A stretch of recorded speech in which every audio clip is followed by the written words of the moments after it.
1 636 200 €. La cagnotte controversée en faveur du policier qui a tué le jeune Naël a fermé hier soir à minuit, une démarche souhaitée par son initiateur, Jean Messia, ancien porte-parole d'Éric Zemmour, contre qui la famille du jeune adolescent a porté plainte pour escroquerie et détournement. Les bras chargés de vêtements ou de produits cosmétiques, ils s'enfuient en courant. Leur cible privilégiée, les boutiques de luxe, les magasins de chaussures comme cette célèbre marque de sport et les téléphones portables dernier cri. Un butin amassé ces derniers jours que les pilleurs cherchent à présent à écouler sur Internet. Le nouvel iPhone 12 est à reconnaissance anale. Ah, c'est ma femme. Ouais, mon cœur. Parce que vous voulez être le premier prévenu dès qu'un appel entre. C'est le bureau. Excuse-moi. Oui, Pascal. N'hésitez pas à nous contacter, on a beaucoup de stocks volés à écouler. On ne peut pas tout mettre ici. Sur les plateformes, des annonces sont aussi suspectes. Ici, ces téléphones de luxe, quasi neufs, sont à prix cassé. Sur cet autre site, ces profils proposent les mêmes chaussures avec la même photo. Celles-ci sont toutes à 41 €, seule la pointure diffère.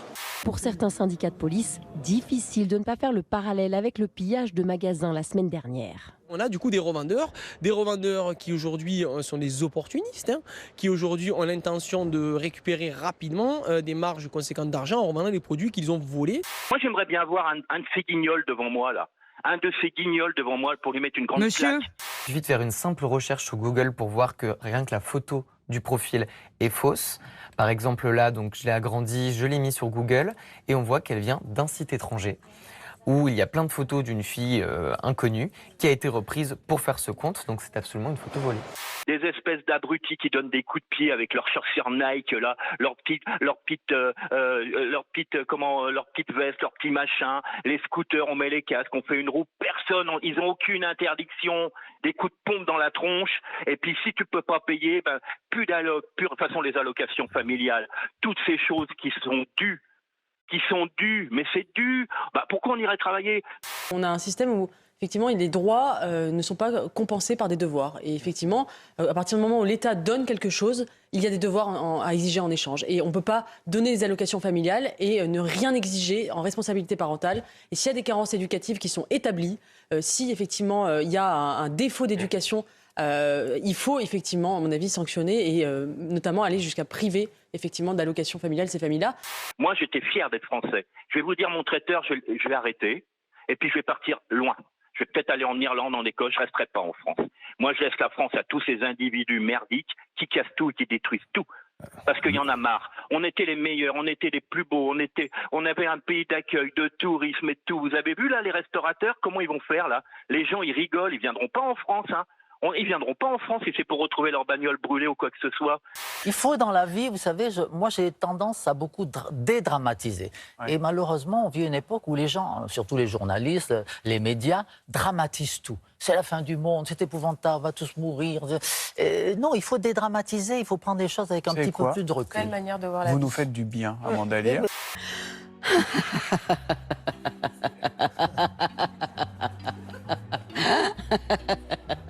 Le but du gouvernement est désormais de rétablir l'ordre. Le ministre des Finances français Bruno Le Maire est avec nous en direct depuis Paris. Le regard grave, Bruno Le Maire a voulu rassurer touristes et investisseurs, en anglais dans le texte. I want to be very direct. The French economy is solid, growth is solid, and the daily life of all French citizens is not threatened by what happened. Les jeunes, déjà de manière générale, ne veulent plus bosser, c'est bien connu, mais les jeunes coréens, encore moins. Comme ça. Le gouvernement proposait gentiment à la population de passer de 52 heures de travail hebdomadaire à 69, et quoi ? Ils ont dit non. En mars dernier, ils ont enflammé les réseaux sociaux, ils sont descendus en masse dans la rue. Le gouvernement a tenté de maintenir sa réforme. Elle est nécessaire pour répondre au pic d'activité que le pays connaît, acclamait le ministre du Travail. Maintenant, je porte tout le temps les blouses. Voilà, même s'il y en a certains qui pensent que c'est laid, que ça ne se doit pas. Voilà, on n'est pas que cul à praline. De toutes les manières, pour faire le ménage, il ne faut pas être sur son 41. Le grand seigneur avait aussi proposé d'instituer une pause obligatoire de 11 heures entre 2 journées de travail, mais rien n'y a fait. Face à la fureur des jeunes, le gouvernement a dû retirer sa réforme. C'est un camouflet pour le président. Yoon Suk-yeol avait déclaré avant d'être élu être favorable à ce que les gens puissent travailler 120 heures par semaine si nécessaire. Ah oui. Mais Saoud transporte 100 kilos de poissons sans aucun moyen de conservation. À cause d'une crevaison, il a dû s'arrêter de rouler une nuit entière. Alors ce matin, il garde le pied sur l'accélérateur. La fraîcheur des poissons passe avant le confort des passagers.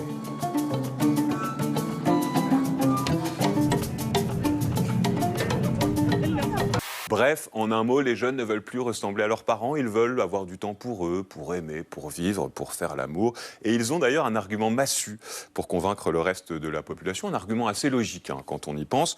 Continuer à travailler plus, c'est se reproduire toujours moins. Et ça, la Corée ne peut pas se le permettre. Le pays a atteint le taux de natalité catastrophique de 0,78 enfants par femme. Les enfants, ce sont les travailleurs de demain. Voilà, très bon slogan pour une campagne électorale. L'INSEE vient de publier le classement officiel des prénoms les plus donnés aux nouveau-nés en 2022. Et cette année encore, on félicite les petites Jade et les petits Gabriel qui conservent la tête du classement. Peu de bouleversements d'ailleurs dans le top 10. Alors chez les filles, Jade est donc en tête devant Louise et Ambre. Ambre qui chipe la 3e place à Emma. Et Alba est 4e. Là où certains cherchent le classique, le rétro, d'autres cherchent l'originalité. En salle des naissances, cette sage-femme a parfois eu quelques surprises. J'ai déjà eu un Johnny avec un D devant pour faire bien Johnny. Donc ça, c'était rigolo. On a déjà eu aussi garçon-fils, c'était Mégane et Renaud. C'est vraiment quelque chose d'identitaire, entre guillemets. Et c'est aussi pour ça que certains s'amusent même à jouer avec les prénoms.